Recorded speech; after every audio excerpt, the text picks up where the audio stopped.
কারো হিয়ারিংয়ে অ্যাটেন্ড করার দরকার নাই, কোনো নাম বাদ দিতে পারবে না। এরা ভুল করে যারা বিএলইর কাজ করেছে তারা যেভাবে ওই অ্যাপসে লোড করেছে, জেনারেট করেছে, রং পথে করেছে, তাই এইভাবে নোটিশ আসছে।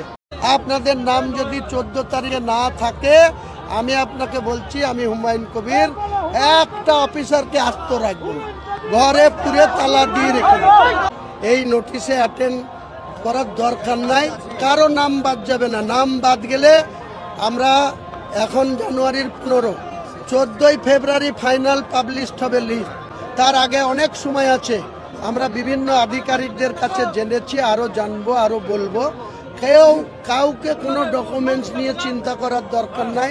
যারা অ্যামনিশন ফর্ম পেয়েছেন, ফিল আপ করেছেন, খসড়া তালিকা টাঙানো আছে, সেই তালিকা অনুযায়ী ফাইনাল ভোটার লিস্টে তাদের নাম। একটা নির্বোধ, ও কার কথা শুনে ওখানে চলে গেছে বিডিও অফিসে, গিয়ে একটা শাসক দলের এমএলএ, সে গিয়ে সেখানে ভাঙচুর করছে।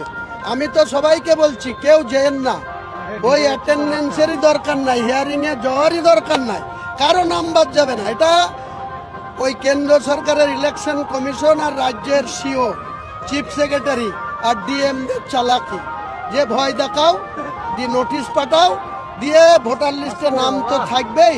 তখন মুসলমান সমাজের কাছে বলবো, দেখেছো তোমাদের তো 400-500 করে এনআরসিতে এতে নোটিশ হয়েছিল, আমরাই তোমাদের নামটা রেখে দিচ্ছি, ভোটটা আমাদেরকে দিও।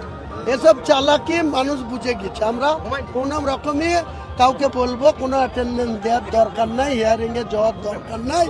আপনাদের নাম যদি 14 তারিখে না থাকে, আমি আপনাকে বলছি, আমি হুমায়ুন কবির একটা অফিসারকে আস্ত রাখবো না, ঘরে পুরে তালা দিয়ে রেখে। তো বললাম বুন ভেড়ার দল, ভেড়ারা অন্য সময় সব চোখ বুঝে, আর এখন মমতা ব্যানার্জি শিখিয়ে দিয়েছে তোমরা নাটক করো, মুসলিমদের মুছে আসা, অত সহজ না মুসলিমদের মুছে আসা। অন্য সময় কোনো কথা বলে না। যখন যোগী আদিত্যনাথ এসে মুসলিমদের উল্টো করে টাঙানোর কথা বলেছিল, যখন সায়ন হালদার বেলডাঙ্গায় নবী সাহেবকে নিয়ে, আল্লাহকে নিয়ে কটূক্তি করেছিল, এই ভেড়ারা কোথায় ছিল? তাকে গ্রেপ্তার করার জন্য বেলডাঙ্গার পুলিশ কতদিন সময় নিয়েছিল? 4 মাস। ভেড়ারা এখন হুকুই হওয়া করতে লেগেছে। ভেড়ার দলকে কেউ ভোট দেবে না।